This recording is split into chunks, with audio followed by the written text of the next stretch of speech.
মায়ের ছোঁয়া কিচেনে চলে এসেছি। কি রান্না করেছে বলো?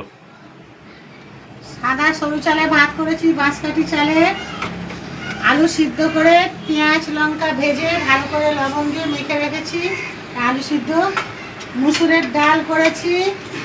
ডালটা খুব একটা পাতলা করিনি, জল গরম হয়ে যেতে ডাল ছেড়ে দিয়েছিলাম। ডালটা সিদ্ধ হয়ে আসতে কাঁচা পেঁয়াজ, কাঁচা লঙ্কা, কাঁচা সরষের তেল, একটা টমেটো দিয়েছি, স্বাদ মতো লবণ দিয়ে ফুটে যেতে নামিয়ে নিয়েছি। এখানে আলু চিচিঙ্গা পোস্ত করেছি।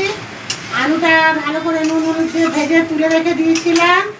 তারপরে কড়াই তেল দিয়ে 5 ফোড়ন দিয়ে চিচিঙ্গাগুলো ছেড়ে দিয়েছিলাম। চিচিঙ্গা নাড়াচাড়া করার পর নুন হলুদ দিয়ে ভাজা হয়ে আসতে লঙ্কা গুঁড়ো, হলুদ, স্বাদ মতো লবণ দিয়ে অল্প করে জল দিয়ে একটু পোস্ত দিয়ে ফুটে যেতে আলু দিয়ে, তারপর এই তো পোস্তটা হয়ে গেছে রেডি।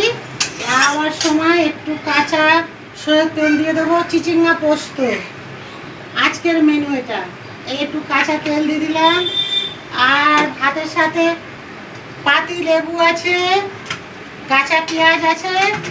বাড়িতে দুজন আছি, ছেলে বা দিদি বাড়ি গেছে, মালিক ভিডিওটা বানাচ্ছে। আমার এই ভিডিওটা ভালো লাগলে লাইক কমেন্ট শেয়ার করুন। টাটা।